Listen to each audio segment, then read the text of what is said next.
अस्सलाम वालेकुम वरहमतुल्लाहि वबरकातुहू। आज मैं आपके लिए कोई नया टॉपिक नहीं ले आई हूँ। आज मैं बस आपसे एक सवाल करना चाहती हूँ।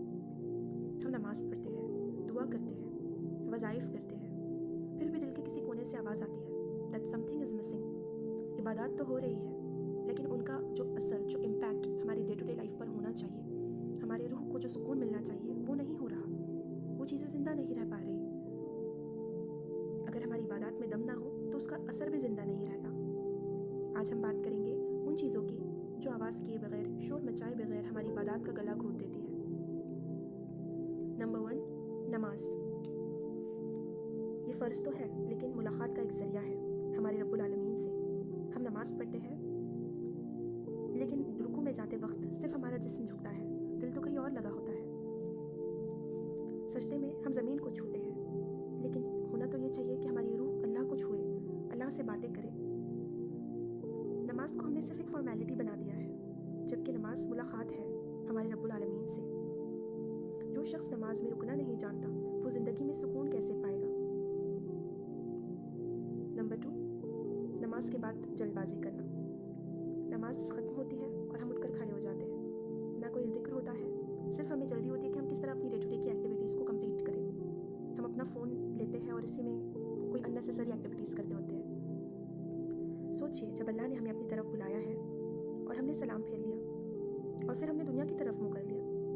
नमाज के बाद का वक्त एक बहुत इम्पॉर्टेंट टाइम होता है कि हम अल्लाह से बातचीत करें, अपनी परेशानियाँ अल्लाह तक पहुँचाएं।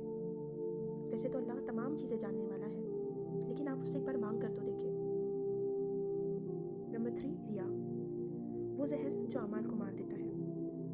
ये सबसे ख़तरनाक चीज़ है। अमल अल्लाह के लिए होता है, लेकिन खुशी लोगों की तारीफ़ से होती है। हर इबादत का दिखना ज़रूरी नहीं होता। कुछ सजदे सिर्फ अल्लाह के लिए होते हैं, और वही सजदे सबसे ज़्यादा वज़न रखते हैं। जिस अमल को गवाह चाहिए, उस अमल को कबूलियत मुश्किल होती है। नंबर 4, दिल का मैल।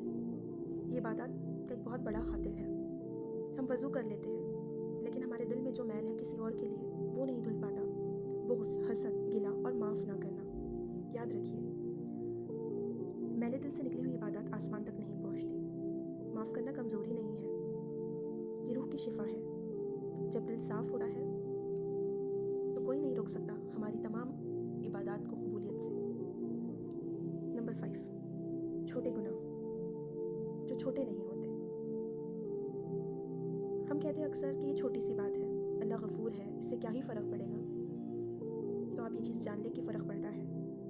गुनाह छोटा नहीं होता, गुनाह का असर गहरा होता है। छोटे गुनाह जब जमा होते हैं तो इबादत का नूर धीरे धीरे ख़त्म हो जाता है। इसीलिए मैंने आपको पिछले वीडियो में बताया था कि इस्तिग़फ़ार बहुत ज़्यादा किया करें, कि जाने अनजाने में अगर हमने किसी का दिल दुखाया है तो वो चीज़ ख़त्म हो जाए और अल्लाह हमें माफ़ कर दे। आज की बात किसी और के लिए नहीं थी, ये बात मेरे लिए भी थी और आपके लिए भी। अल्लाह बेशक हमसे ज़्यादा जानता है। अगर आज आपने अपनी इबादत को सिर्फ थोड़ा सा ज़िंदा करने का फ़ैसला कर लिया है, तो यकीन रखिए अल्लाह थोड़ी सी कोशिश पर बहुत ज़्यादा रहमत उतार देता है। अल्लाह हमें वो इबादत अदा करे जो सिर्फ अदा ना हो, बल्कि कबूलियत का ज़रिया हो।